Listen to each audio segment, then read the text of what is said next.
has a clue I'm in here. I'm going to need a flashlight tonight. There's not quite enough light to film cooking and see what I'm doing. So I've got a flashlight, but I'm going to put this plastic bag kind of wrapped around it. I have to do that beloved stealth test when I turn on the flashlight. But we're going to let it calm down a little bit before we start getting too brazen.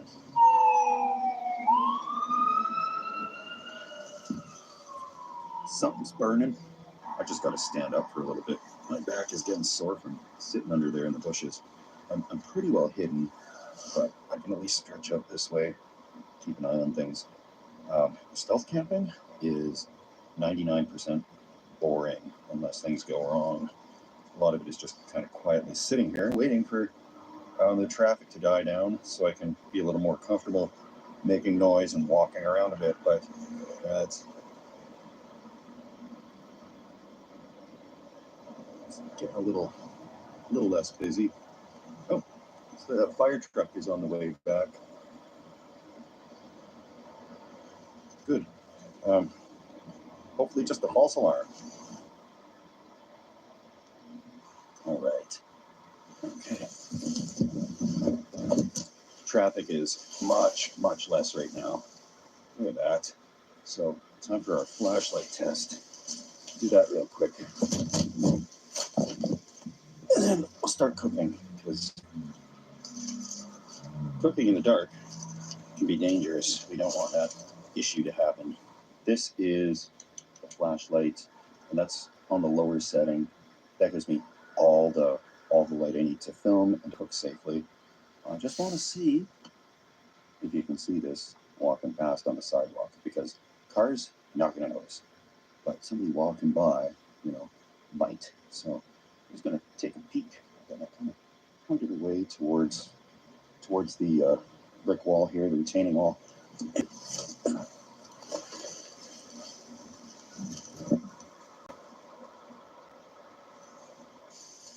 go. Okay, so from here, I don't see a thing.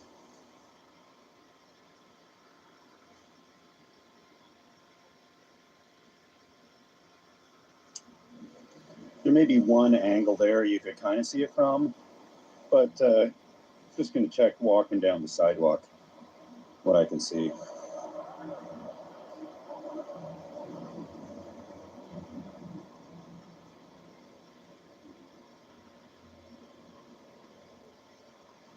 I can see a little bit of light kind of shining through, but I'll just rearrange it to face more away from the traffic. Anyway, in through there you can kind of see, but it's pretty clear. Braking traffic here. I'm going to get right back in.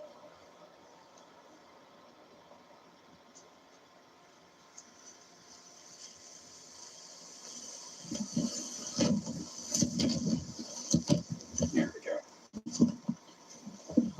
Just like that.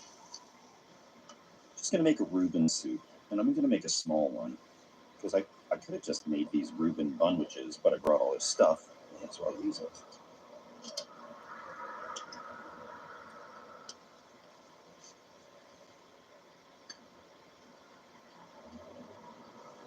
We want this to be as safe as possible.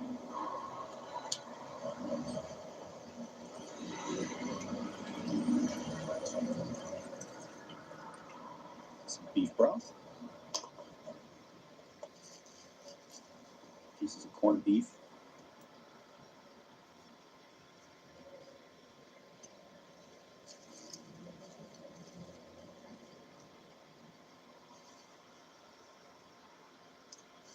Some sauerkraut.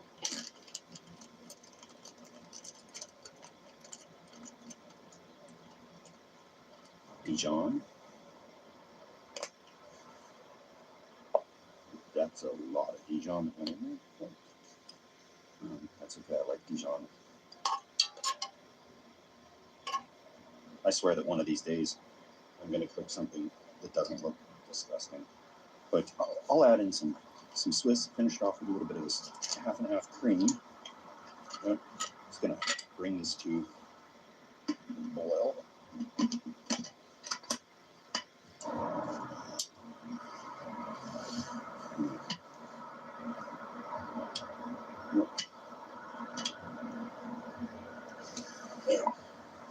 I've moved all of the dried leaves around from this, so there shouldn't be any problems.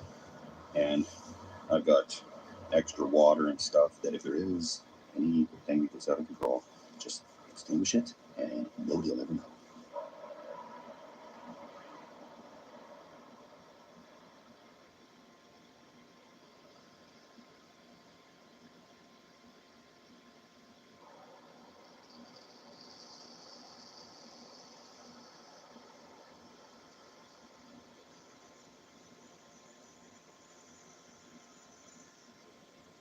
This has come up to pressure.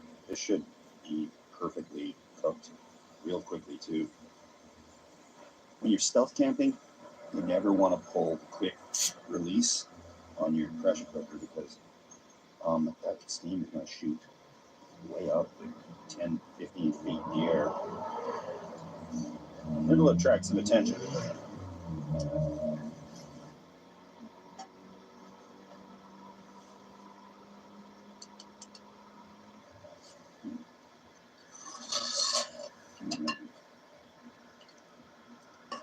Let's see how it is. It's pretty good. Too much Dijon. Other than that, it's pretty good.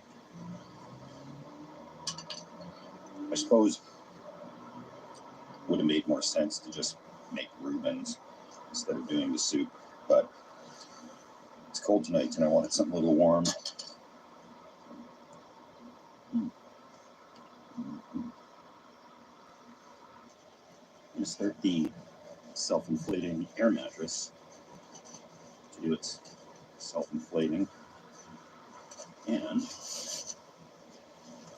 McDonald's is still open, so I'll probably wander over, use the restroom, maybe get a hot chocolate.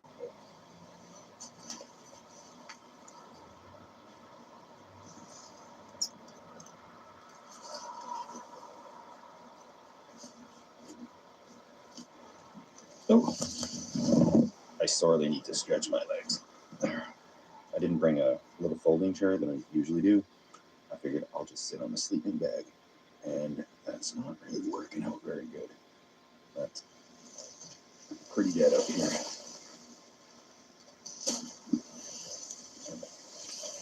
Off to McDonald's.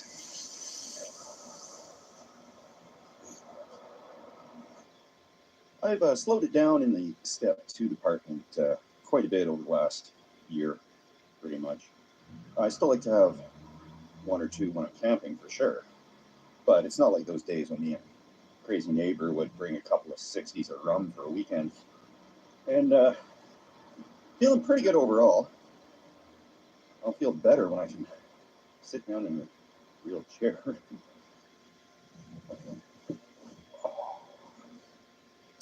I never thought I'd see the day when McDonald's chairs are comfortable, but this is just what I need.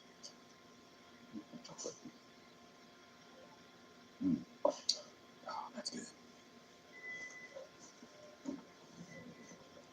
When I started stealth camping 5 years ago or whenever, it was because it was expensive to drive to campgrounds. Like the closest one that was a reasonable campground was 2 or 3 hour drive away.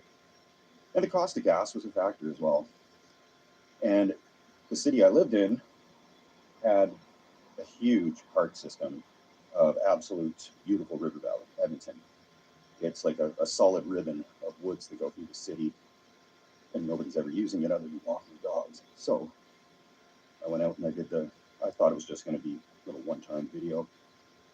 And we used to do that all the time without filming it. We just go camp out in the river valley. Kind of like one of those teenager things.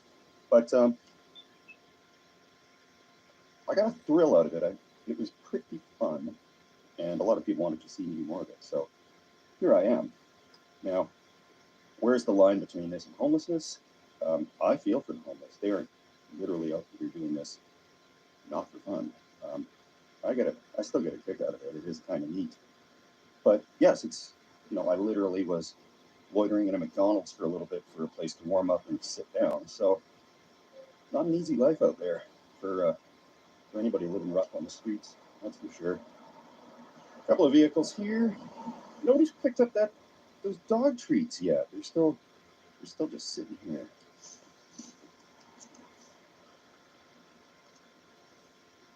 If they were cat treats, I'd save them for dark. But just wait for one person to walk past here, and then I'll zip into my home for the night.